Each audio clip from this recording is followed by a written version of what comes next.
2026 সালে আলুর চাষ করে এবং আলু সংরক্ষণ করে বাংলার আলু চাষি ও আলু ব্যবসায়ীরা প্রচুর পরিমাণে লাভ করতে চলেছেন। অন্যান্য বছরের তুলনায় এই বছর কিন্তু আলুতে লাভের সম্ভাবনা অনেকটাই বেশি। গত কয়েক বছরে আলু চাষিরা আলু চাষের ক্ষেত্রে নানান অসুবিধার সম্মুখীন হয়েছেন। সেই ক্ষেত্রে সকলেই রাজ্য সরকারের দ্বারস্থ হয়েছিলেন, কিন্তু রাজ্য সরকারের কাছ থেকে তেমন কোনো সুরাহা মেলেনি। কিন্তু সামনেই রয়েছে 2026 সালে ভোটের হাওয়া, আর এরই আগে আলু চাষিদের সুবিধার্থে রাজ্য সরকার কয়েকটি পদক্ষেপ নিতে চলেছে। যেমন সার ও বীজ নিয়ে কালোবাজারির বিরুদ্ধে রুখে দাঁড়ানো, আলুর দাম না থাকলে ন্যায্য দাম দিয়ে চাষিদের কাছ থেকে আলু কিনে নেওয়া, বর্ডার যাতে সবসময় খোলা থাকে সেই দিকে ধ্যান রাখা, যে কোনো প্রাকৃতিক দুর্যোগের ফলে আলু চাষের ক্ষতি হলে চাষিদের পাশে এসে দাঁড়ানো। অর্থাৎ যা বোঝা যাচ্ছে, বাংলা চাষি ভাইদের মন পেতে মরিয়া হয়ে উঠেছেন রাজ্য সরকার।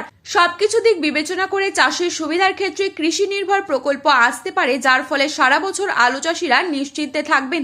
বন্ধুরা, 2026 সালে আলুতে ব্যাপক পরিমাণে লাভ করতে চলেছেন সকলেই। আমরা এখন দেখে নেব আজ পশ্চিমবঙ্গের কোন কোন ইউনিটগুলিতে আলুর দাম কত টাকা রয়েছে এবং 2026 সালে আলুর দাম বাড়ার কতটা সম্ভাবনা রয়েছে। এই সমস্ত বিষয়ে যে গুরুত্বপূর্ণ আপডেট চলে এসেছে, তাই কিন্তু আমরা জেনে নেব এই ভিডিওটির মাধ্যমে। তাই রিকোয়েস্ট করব অবশ্যই পুরো ভিডিওটি শেষ পর্যন্ত দেখবেন এবং চ্যানেলটিতে নতুন এসে থাকলে অবশ্যই চ্যানেলটি সাবস্ক্রাইব করে পাশে থাকা বেল আইকনটিকে প্রেস করে রাখবেন। আজ বাঁকুড়া জেলার কতুলপুরে নতুন আলুর দাম লক্ষ্য করা যাচ্ছে মাঠে চাষি ভাইদের জন্য 330 থেকে 350 টাকা পর্যন্ত। বর্ধমান জেলার জামালপুরে 350 টাকা ডালা কোয়ালিটি আলুর দাম। বাঁকুড়ার ইন্দাসে 300 থেকে 320 টাকা পর্যন্ত মাঠে চাষি ভাইদের জন্য। বিষ্ণুপুরে 330 টাকা প্রতি 50 কেজি রেডি। আজ পশ্চিম মেদিনীপুরের চমকাইতলাতে রয়েছে 300 থেকে 320 টাকা। হাওড়া জেলার উদয়নারায়ণপুরে 370 থেকে 390 টাকা মাঠে চাষি ভাইদের জন্য। সোনামুখীতে 300 থেকে 320 টাকা। বর্ধমানের ঘুষকরা ইউনিটে 340 থেকে 380 টাকা মাঠে চাষি ভাইদের জন্য আলুর দাম। বাঁকুড়ার জয়কৃষ্ণপুরে 300 থেকে 320 টাকা। আজ উত্তরবঙ্গের দিনহাটায় 300 থেকে 325 টাকা প্রতি 50 কেজি রেডি আলুর দাম। জলপাইগুড়িতে 325 টাকা এবং ধূপগুড়িতে 330 থেকে 350 টাকা। কোচবিহারে রয়েছে 300 থেকে 330 টাকা প্রতি 50 কেজি রেডি।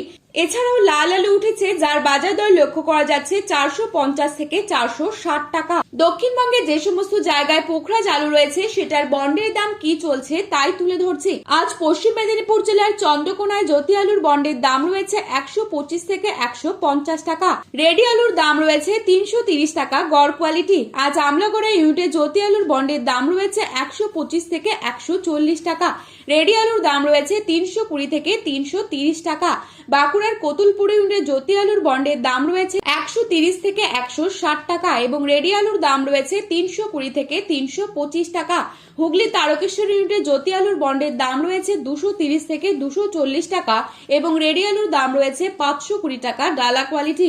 আজ ক্ষীরপাই ইউনিটে জ্যোতি আলুর বন্ডের দাম রয়েছে 140 টাকা পর্যন্ত এবং রেডি আলুর দাম রয়েছে 330 টাকা। আজ কামারপুকুর ইউনিটে জ্যোতি আলুর বন্ডের দাম রয়েছে 150 থেকে 160 টাকা এবং রেডি আলুর দাম রয়েছে 320 টাকা গড় কোয়ালিটি।